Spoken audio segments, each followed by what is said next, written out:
Olá, ouvinte do TB Drops. Meu nome é José Vitor Hack, estou falando direto de São José do Rio Preto, interior de São Paulo, para você que habitualmente ouve o podcast do Texto Brasileiro. De terça a sexta temos o TB Drops e toda segunda-feira o podcast do Texto Brasileiro, junto com os meus amigos Fábio Marquezine e Reinaldo Maximiano. Hoje no TB Drops estamos trazendo um assunto muito interessante, um assunto que a gente já debateu no podcast das segundas-feiras, e trazendo uma pessoa muito interessante que vasculhou esse assunto, que é o acervo da Rede Manchete de televisão. O Ítalo Bertão Filho é o convidado de hoje. Ele é jornalista gaúcho, radicado no Rio de Janeiro. Ele tem passagens pela imprensa de Porto Alegre, escreveu para o Zero Hora, para o Jornal do Comércio, para a Revista Manhã, Comunicação Empresarial, para o Metro Jornal, ou seja, um jornalista experiente, apesar de jovem, e que publicou hoje, estamos gravando na sexta-feira, dia 11 de junho, publicou hoje na revista Piauí a manchete: O Encalhe de Pantanal e Dona Beija. Acervo com mais de 25 mil fitas da Rede Manchete vai a leilão, mas não atrai nenhum comprador. Ítalo Bertão Filho, grande Ítalo, um prazer ter você aqui no podcast. Muito obrigado por ter aceitado o convite. Obrigado, Hack. Obrigado pelo convite. Eu já sou um ouvinte do Texto Brasileiro há muito tempo, desde que começou praticamente o podcast, e já acompanhava a página, acompanhava os movimentos do coletivo, então eu sempre estou aí à disposição, sempre que tiver alguma coisa, pode me chamar. Obrigado pelo convite. Fico muito feliz, a turma que defende a memória da televisão sempre tem voz e vez aqui com a gente, porque nós fazemos parte dessa. Com certeza. Eu queria começar não só falando da importância desse acervo, mas de uma coisa que você deixou muito clara na matéria e que, para mim, é espantoso. Como é que a legislação brasileira não prevê nenhum tipo de resgate deste material? Porque nós compreendemos que a Rede Manchete era uma empresa privada e que, por isso, é regida pela legislação comum do Brasil, no que se refere a grupos empresariais. Mas não é possível que um acervo tão valioso, tão importante para a cultura brasileira, não seja alcançado por nenhuma lei de preservação da memória. O que você pensa a esse respeito e o que você concluiu na tua investigação? Então, isso é uma lacuna mesmo. Eu acho que tu tem toda a razão em tratar disso, porque a legislação brasileira de direito autoral, ela trata muito mais sobre obras literárias, sobre obras artísticas, né, um quadro, enfim, mas fala muito pouco sobre obras audiovisuais. Não tem uma definição muito clara, assim, tanto é que a gente fala em direito autoral, né, mas a gente está falando, na verdade, de direito patrimonial, né, é o direito patrimonial sobre aquele suporte, né, sobre aquela produção, mas não é o direito autoral, na verdade, tem mais essa peculiaridade, né, os advogados, claro, são super mais habilitados, assim, a esmiuçar um pouco melhor esse assunto, né, que é muito difícil, na verdade, a legislação de direito autoral no Brasil, ela é muito restritiva, isso, assim, foi uma unanimidade com os advogados com quem eu conversei.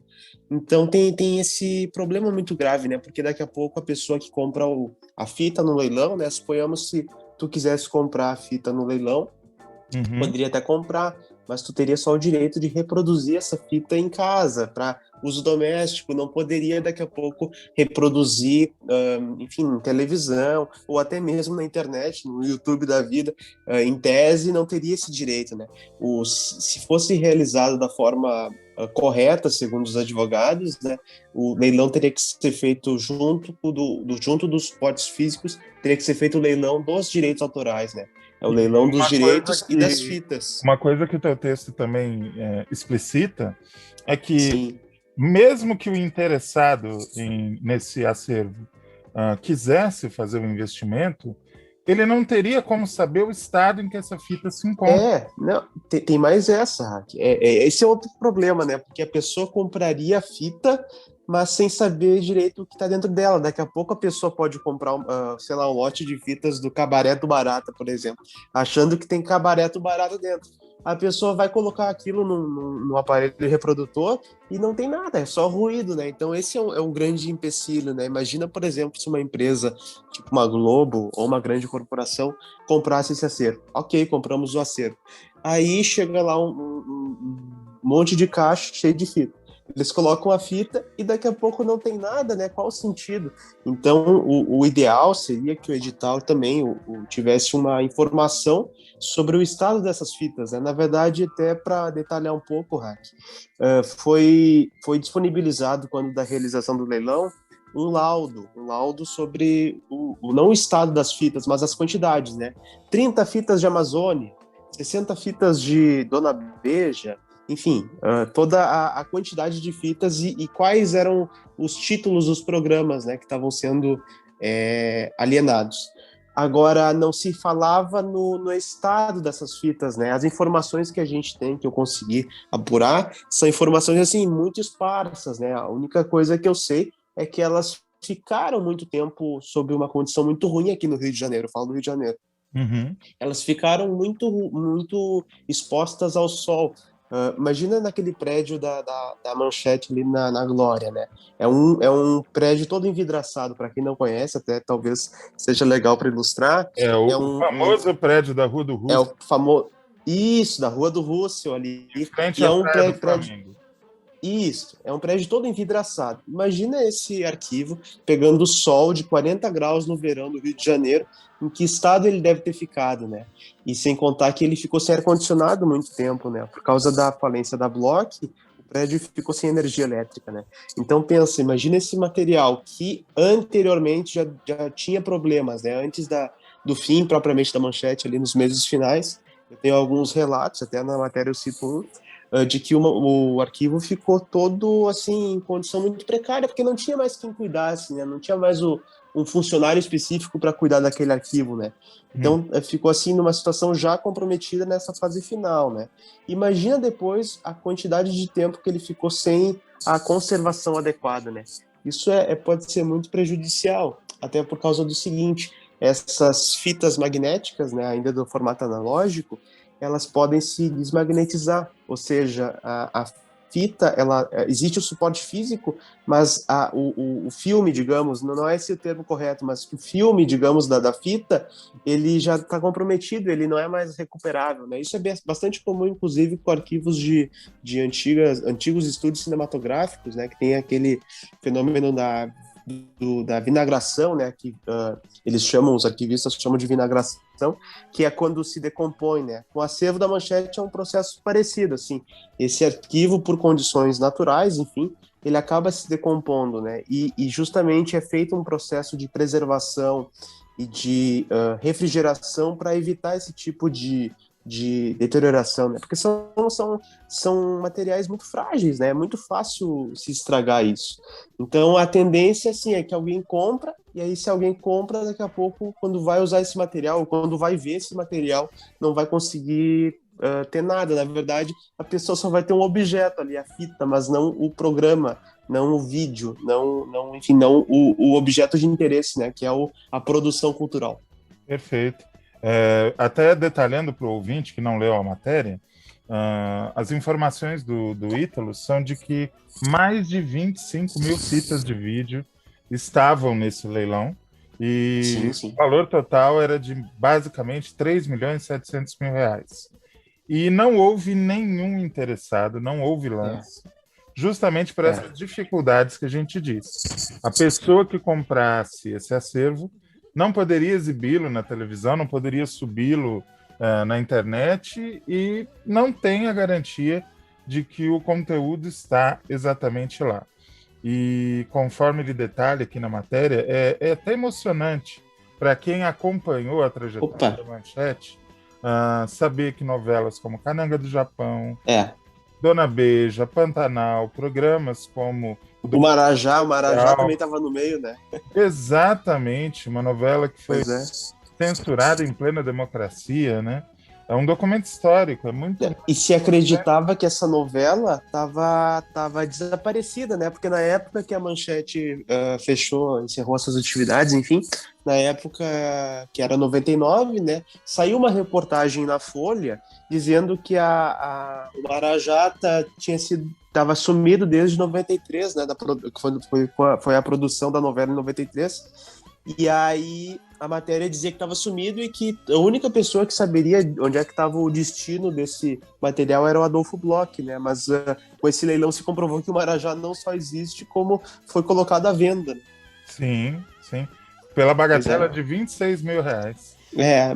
Menos que novelas que não fizeram sucesso, né? A Amazônia, Antônio Maria, além de outras, né? Por exemplo, a Amazônia eu acho que era R$ 30.000, né? Na matéria eu cito, 29 e R$ 30.000. Agora eu tô falando de cabeça, mas eu teria que confirmar. E é um valor que, se for pensar, não é compatível, né? Porque a Amazônia fez pouco sucesso. E o Marajá é uma novela inédita, né? Nunca foi exibida por ninguém, nem pela Manchete, né? Então é um pouco estranho até a forma como foi feita essa configuração de valores, né? É de se questionar assim qual que foi o critério, né? Porque muitas vezes, na verdade, até não foi nenhuma falha assim proposital, nem nada do tipo. Conversando com umas fontes, até elas me relataram isso. Às vezes a pessoa, o perito, no caso foi uma perita, a pessoa que avaliou, ela tem um conhecimento assim, que é o conhecimento do público em geral. Ah, o Pantanal, Ana Raiz a Trovão, isso eu conheço, isso eu conheço. Agora, chegou o Marajá, por exemplo, a pessoa talvez não saiba, não tenha o conhecimento de que aquela novela é uma novela inédita, né? Não tem a Então isso... dimensão do acontecimento Não histórico. tem.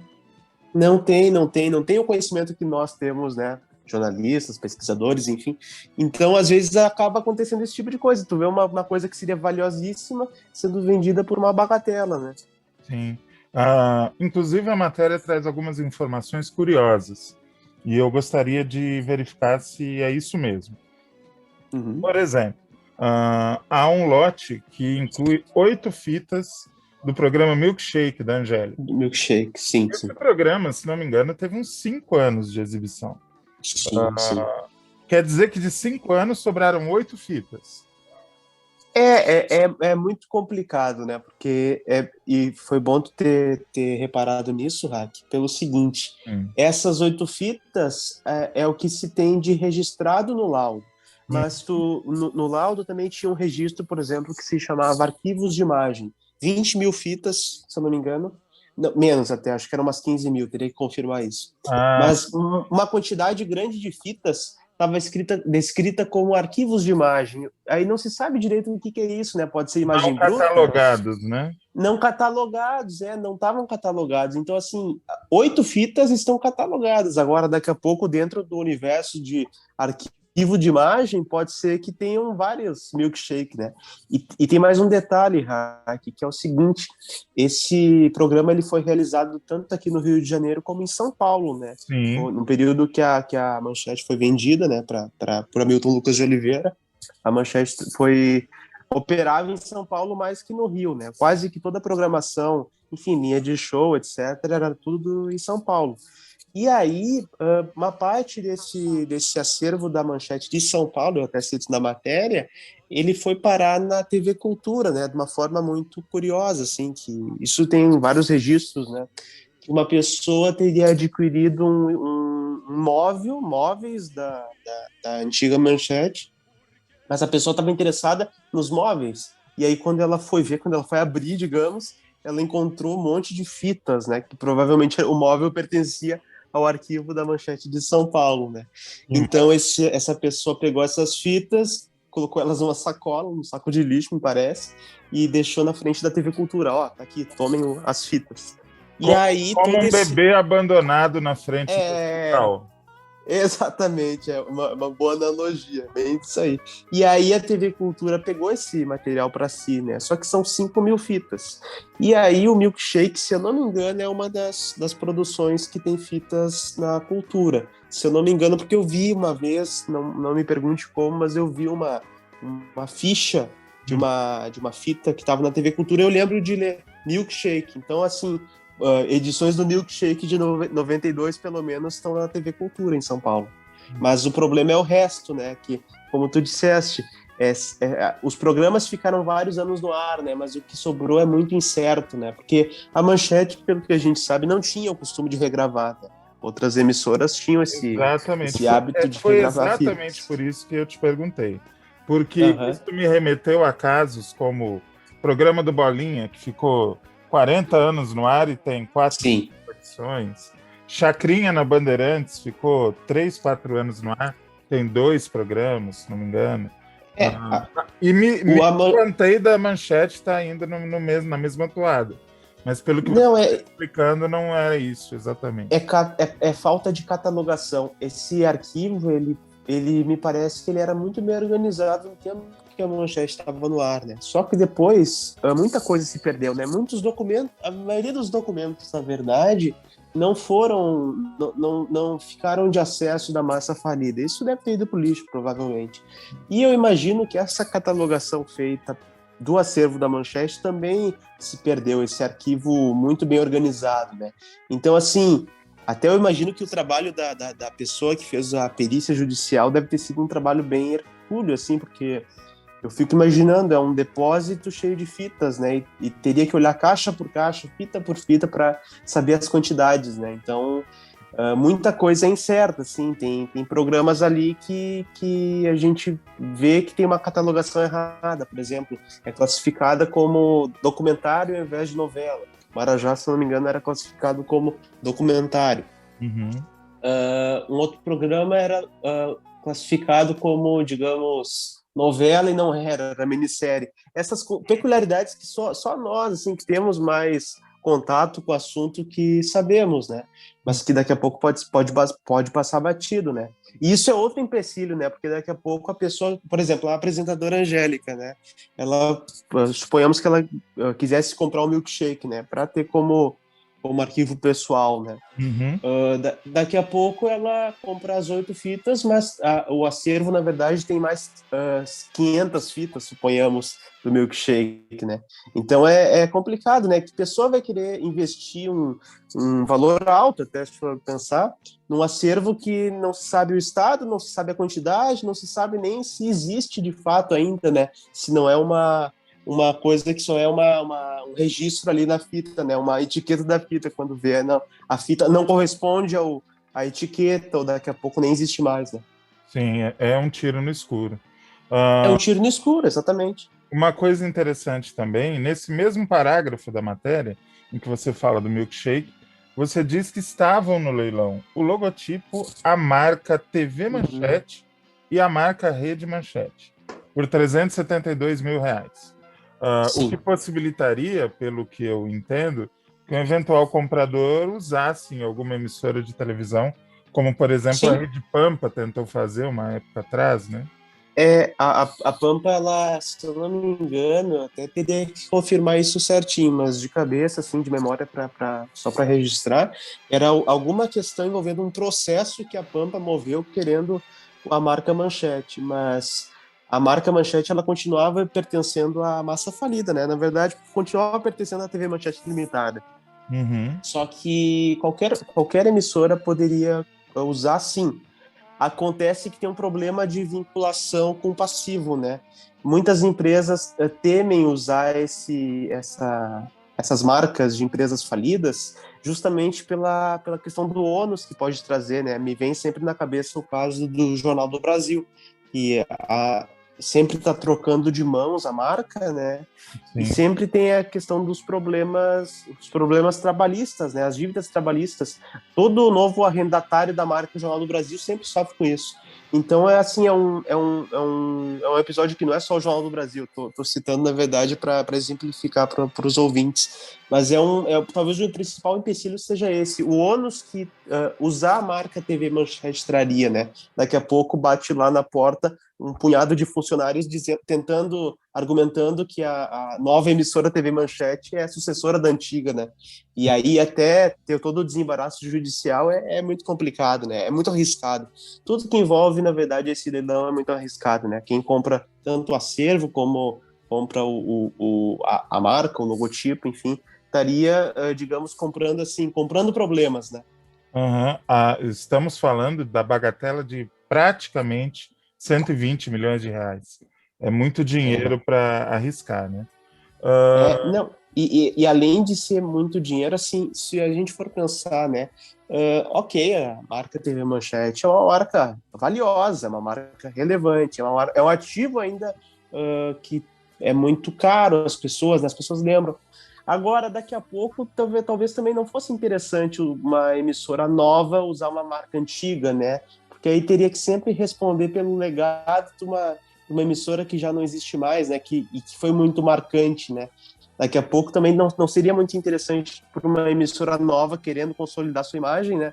Utilizar a marca de uma emissora tão forte, né? Com uma carga tão forte, né? O De prazo para conhecimento, essa... conhecido do público, né? É uma emissora assim que até hoje é falada, né? Então talvez não fosse muito interessante também para uma emissora nova. O prazo para essa reutilização, eu diria que já está praticamente esgotado, né? Vencido, né? Isso talvez fosse interessante ali logo quando a Manchete fechou, né? Daqui a pouco a Rede TV, por exemplo, poderia ter usado, né? Mas hoje em dia eu acho que já não vale tanto mais. Vale, claro, do ponto de vista histórico, mas assim, pensando no ponto de vista comercial, seria como, por exemplo, alguém ressuscitar hoje a marca Gurgel, da fabricante de carros, né? É mais ou menos a mesma comparação, assim. É uma marca que tem o seu valor, tem a sua história, mas que hoje talvez já soasse um pouquinho defasada, né? Inclusive, isso aconteceu, não sei se você sabe. É uma marca, Da Gurgel, sim, sim, eu uma marca citei o de exemplo da Gurgel, tuk-tuk. tuk-tuk chinês, pois é, Exatamente. eu fiquei sabendo. E inclusive, a pessoa que comprou a marca Gurgel se incomodou, eu me lembro por cima, assim, dessa história, mas se eu não me engano, a família Gurgel moveu um processo contra o novo proprietário da marca, né? É, Então, aí daqui a pouco alguém que comprasse a marca Manchete, quando vê, receberia vários processos trabalhistas, né, envolvendo a antiga Manchete. Então é muito complicado. Acho que a marca é muito boa, é muito relevante, mas eu acho que já faz parte da história da cultura brasileira e não serviria talvez um novo negócio. sim. Uma pergunta. Você cita o Jaquito na matéria? Chaquito. Jaquito que foi É, o manda-chuva da Manchete na era o pós Adolfo Bloch, né? E isto. você cita o nome dele, Eu, relacionando a produtora Bloch Som e Imagem. isto. Ele não está à frente da massa falida? Não, não, não. O Jaquito, até essa história é um pouquinho longa, assim, eu vou tentar resumir. Hum, O Jaquito, ele é proprietário, ele é um dos sócios da empresa Blockson Imagem. Essa empresa, ela foi constituída antes da extinção da Manchete, lá por 93, 94, por causa do seguinte, na época a Manchete ela tinha um problema com o grupo IBF, né? E ela foi desvendida depois. Na verdade, a Block alegava que o Hamilton Lucas de Oliveira, né, que era o dono do grupo IBF, não teria pago a última parcela, que seria a fundamental para que a venda fosse concretizada. Na época, o negócio foi feito assim, as ações da TV Manchete Limitada, né? E o Hamilton ficou com 49%. Para ele adquirir o restante, ele teria que pagar até o fim a negociação. Aí, na época, a Block alegou que ele não pagava, né? Não tinha quitado esse contrato de venda, né? E aí eles conseguiram, como eliminar na justiça, de uma forma bastante precária, conseguiram retomar a emissora, conseguiram retomar a empresa TV Manchete, na verdade. E aí, ao retomar a empresa, eles também ficaram com a questão da insegurança jurídica, né? Daqui a pouco, por exemplo, eles poderiam produzir uma novela tipo o Marajá, e daqui a pouco o Hamilton retoma a emissora, e essa novela ia ficar nas mãos do Hamilton, né? Novelas são ativos, né? Para quem talvez não esteja muito familiarizado, mas são um dos principais ativos comerciais da televisão. Então, eu acredito que tem essa questão da insegurança jurídica. A Block Sua Imagem ela foi constituída e aí ela passou a servir como uma espécie de produtora da TV Manchete, produtora da linha de shows, produtora das novelas, né? Tocaia Grande, Chica da Silva, Mandacaru e Brida são novelas pertencentes à Bloco Som Imagem. Uhum. E essa empresa continuou existindo depois do fim da Manchete, mesmo sofrendo várias ações trabalhistas. Por exemplo, os atores de Brida, eles não brigam atualmente contra a TV Manchete na justiça.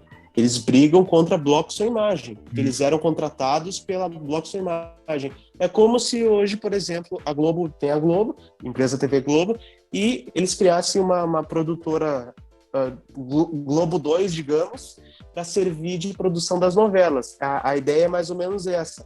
A Manchete criou essa forma para se blindar de uma possível retomada da emissora. Aí, com a falência do Grupo Bloco, essa empresa não chegou aí à falência, não pediu falência. E ela continua ativa até hoje. Ela é utilizada para comercialização dessas 4 novelas que eu citei.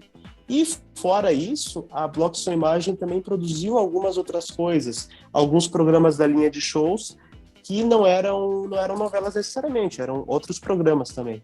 Uhum. Mas esses programas provavelmente acho que não foram preservados, né? O que foi preservado, o que existe de Manchete hoje acessível, basicamente é o arquivo da Bloco Som Imagem, que na verdade, se a gente for pensar na prática, né, saindo dessa questão formal, é o arquivo da Manchete também, né? As novelas foram exibidas na TV Manchete, mas aí foi criada essa empresa como uma forma de se blindar. E aí tu perguntaste da questão da massa falida. Então, o Jaquito, ele não responde pela massa falida, Hack. Ele tem uma peculiaridade nesse processo, porque a Rede Manchete, quando ela foi extinta em 1999, o direito da concessão, de explorar a concessão pública de televisão, ele foi vendido, com autorização do Ministério das Comunicações, ao Amilcar D'Alevo e ao Marcelo de Carvalho, que fizeram a Rede TV depois, né? Que criaram a Rede TV.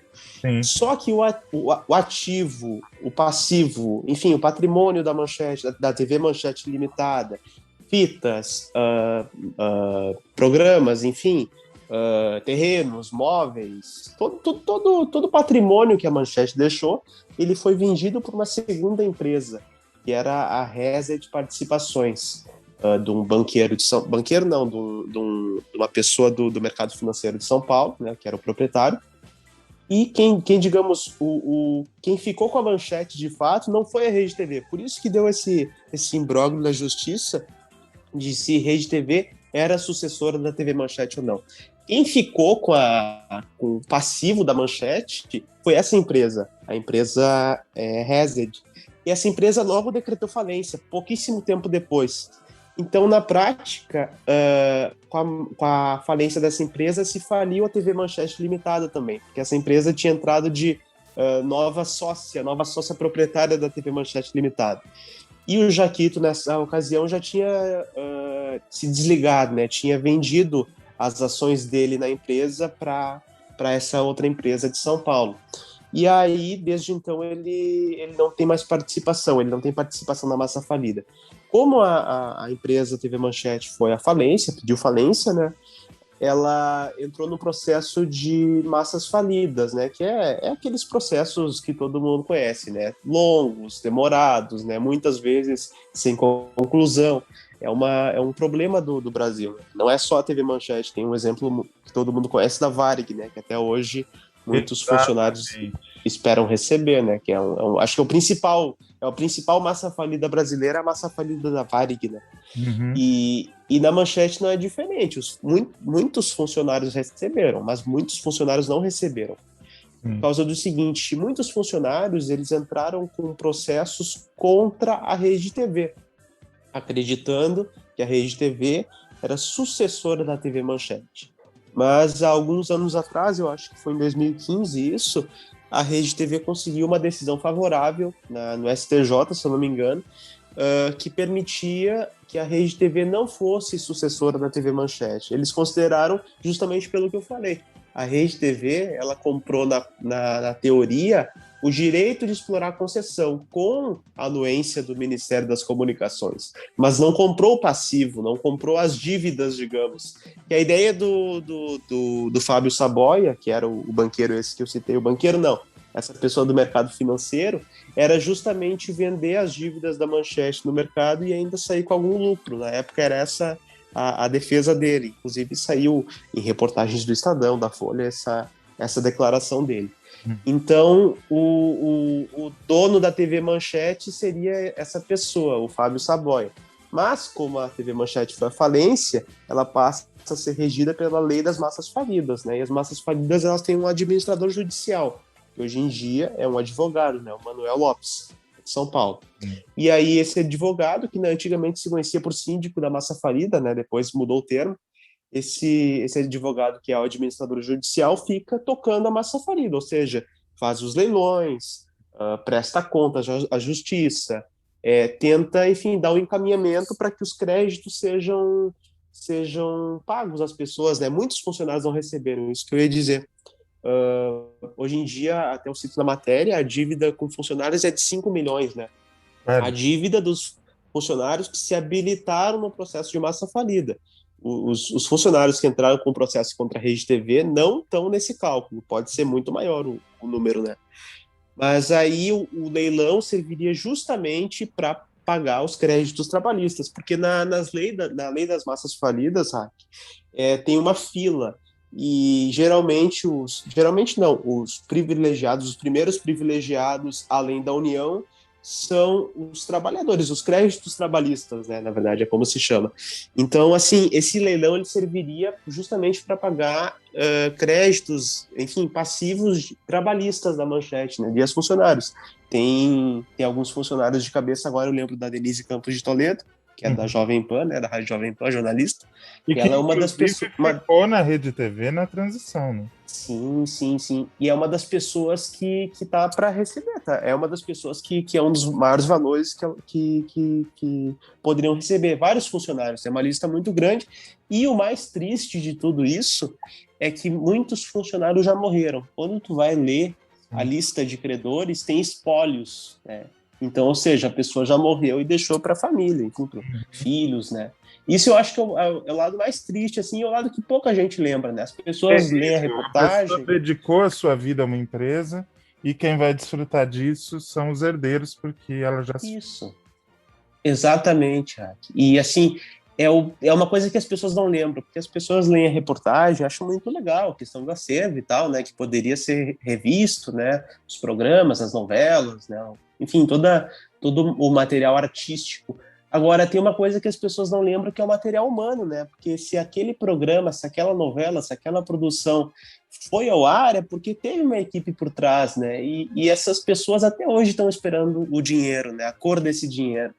Então, assim, é muito complicado. E eu acho que é bom a gente frisar isso, porque além da cultura, além da memória, que são coisas tangíveis, mas também intangíveis, né?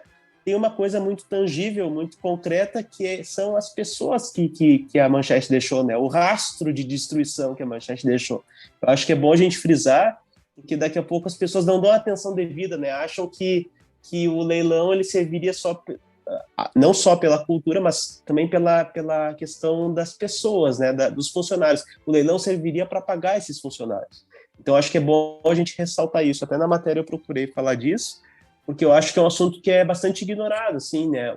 O direito dos trabalhadores de receber, né? É muito, como tu falou, é muito triste, é muito ruim uma pessoa dedicar a sua vida. A empresa tem funcionários, inclusive, que ficaram trabalhando todo o período de funcionamento da Manchete e que até hoje não receberam, né? Muitos. Então, eu acho que é bom frisar isso para as pessoas perceberem o valor e a importância que um leilão desses, se bem realizado, pode trazer para a vida dessas pessoas, né? Sim, com certeza. Fica a dica para Piauí investir em Ítalo Bertão, né? Ítalo Bertão Filho. Olha, só já coloquei até seu nome. Invista nele, porque vocês viram que tem conteúdo, tem cultura e enxerga essa questão de uma maneira holística, como tem que ser enxergado, né? A gente com certeza de meio que romantizar um pouco, porque uma emissora de televisão, ela lida com a nossa memória afetiva. Claro, não, e você muito se lembra de onde né? você estava quando aquela emissora estava no ar, mas é toda uma miríade de problemas É. decorre da falência de uma emissora É, de televisão, né? e eu assim, e até é bom ressaltar, eu não, quando eu falo que a Manchete deixou um rastro de destruição, eu não estou querendo pichar a história da emissora. Na Não, verdade, é eu uma tenho, questão de realismo, né, Ítalo? claro, não é que eu falo isso porque às vezes o ouvinte pode pensar que eu tô querendo só denegrir, não é uma palavra que a gente usa hoje, mas Isso. que eu queira, enfim, colocar para Atacar a baixo, memória atacar a memória e pelo contrário, essa matéria ela é feita com muito respeito pela memória. A gente sabe o que a Manchete deixou, né? O que a Manchete deixou de bom, inclusive está ressaltado ali, né? É o Pantanal, é Ana Raios e a Trovão, enfim, as a Maria novelas, o Adelaide Amaral, Bar Academia, enfim, as produções, né? a Maria Adelaide Amaral dizia uma coisa quando perguntavam a ela sobre o que ela estava fazendo enquanto escrevia A Muralha, se ela se orgulhava daquela história, porque quem viu a minissérie, quem conhece a história, sabe Sim. que os bandeirantes eram verdadeiros bandidos. Eles Pô, com certeza. matavam, escravizavam os índios. Tu está falando com um missioneiro de Santo Ângelo, Pois um dos é, sete povos das missões, que foi um povo, os índios Guarani foram um povo morto pelos bandeirantes, né, lá atrás. exatamente. E ela dizia: olha, não é que eu me orgulhe deles, eles são a nossa história. Com todo esse rastro de sangue, eles abriram o Brasil. Sim, Então a gente tem que aprender a lidar tanto com o lado bom quanto com o lado ruim dessa questão. com No caso certeza, com dessa certeza. matéria, a mesma coisa. A gente tem que analisar o bem que a emissora causou para a nossa cultura, para tudo que nós temos, né? Estamos aproveitando hoje como legado, mas também o mal que ela fez para tanta gente que está aguardando até hoje na fila, né? E são os principais interessados, né? Mais que a cultura, mais que a memória, acho que o principal interessado hoje é a pessoa que não recebeu, né? Sim, com certeza. Eu ia comentar assim, porque, por exemplo, eu não tenho a memória afetiva porque eu não vi a Manchete, é uma curiosidade. Eu nasci nos anos finais da emissora. Então eu conheço a Manchete como? Eu conheço a Manchete de conversar com as pessoas, os meus pais que sempre falaram da emissora.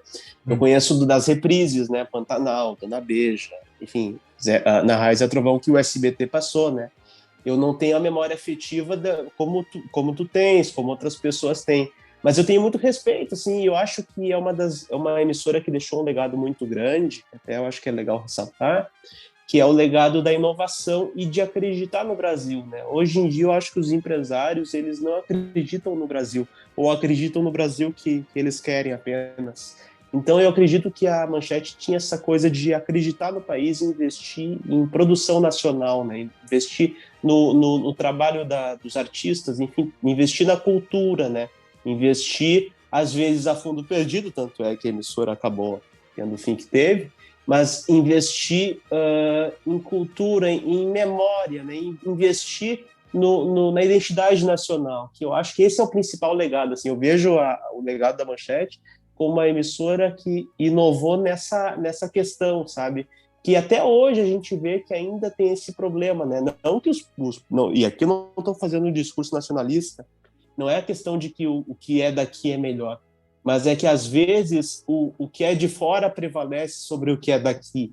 Então eu acho que a Manchete ela teve essa missão que sempre foi uma missão, na verdade, que o próprio Adolfo Bloch colocou desde o início. No discurso de inauguração ele fala disso. Então sempre foi uma filosofia da televisão, né? Foi uma filosofia da Manchete. E eu acho que assim, é o principal legado. E é por isso que a gente fala ainda da Manchete, né? 22 anos depois do fim, a gente está aqui conversando sobre TV Manchete. Né? Então é porque ela deixou esse legado que é imensurável. Né? O Fernando Morgado diz: o arquivo ele tem um valor histórico assim, não dá para fazer a dimensão desse valor histórico, né? Porque é isso, é identidade, né? O Brasil é um país, o brasileiro é um povo que ele se vê pela tela da TV, né? E ele se reconhece ele passou a se reconhecer como povo muito a partir do que a televisão coloca, né? Claro, dentro dos padrões da televisão, enfim, não, aqui aí seria um outro debate. Mas o brasileiro ele se identifica pela televisão e com certeza a Manchete ajudou nesse processo de identificação, né? De identificar daqui a pouco o Pantanal, de identificar as estradas brasileiras quando a raiz é trovão, de identificar daqui a pouco o misticismo, né? Como a novela como Brida. Enfim, eu acredito que esse foi o legado da Manchete. Não sei se eu me estendi muito, Hack, eu fiz um pequeno discurso aqui, mas é que eu acho que é bom a gente frisar. Não, mas eu só te chamei porque tu te estende, senão não te Pô, chamava. pô, com certeza, com certeza. Não, e até os ouvintes, eu imagino assim, os ouvintes vão ter que ter paciência para ouvir esse episódio. Muito ao contrário, nossos ouvintes são muito inteligentes, sabem o que é bom. Opa! Não, aí que é bom. Audiência Exato. qualificada, qualidade em primeiro lugar, como era o slogan Qualidade em primeiro da lugar. Manchete. Procurem na revista Piauí, tanto a física quanto a digital, Encalhe de Pantanal e Dona Beija, acervo com mais de 25 mil fitas da Rede Na, Manchete. na verdade, é só no digital, Hack. Na impressa não vai sair por uma questão factual, né? É um fato que ele não é tão perene assim, então ele ficou restrito ao digital, mas também é ótimo, né? Todo mundo acessa rapidinho, então tá ótimo. Dona Piauí, tá vacilando, hein? Tá vacilando. Ítalo, muito obrigado. Foi um prazer bater Pô, esse papo. Vamos o prazer foi ir meu. com outras matérias. Tem alguma coisa já engatilhada? Não precisa dizer o quê, mas tem já. Cara, tem coisas engatilhadas, não, talvez não para a revista Piauí, mas para outras publicações envolvendo grandes artistas da cena brasileira, grandes artistas da TV Globo, enfim, acho que tem muita coisa boa chegando por aí. Maravilha. Um abraço para você. Muito obrigado por ter aceitado o convite e nos O vemos. prazer foi todo meu, Hack. Até desculpa as interrupções, mas estamos aí para qualquer coisa que precisar é só chamar. E também aos ouvintes, aí, se alguém quiser conversar comigo, é só me chamar ali no Twitter, é rapidinho, eu respondo, a gente pode trocar um papo, trocar uma ideia sobre TV Manchete, enfim, sobre televisão, né? Isso, leiam a matéria que está espetacular. É isso, voltamos amanhã. Beijo, abraço, aperto de mão. Tchau, tchau.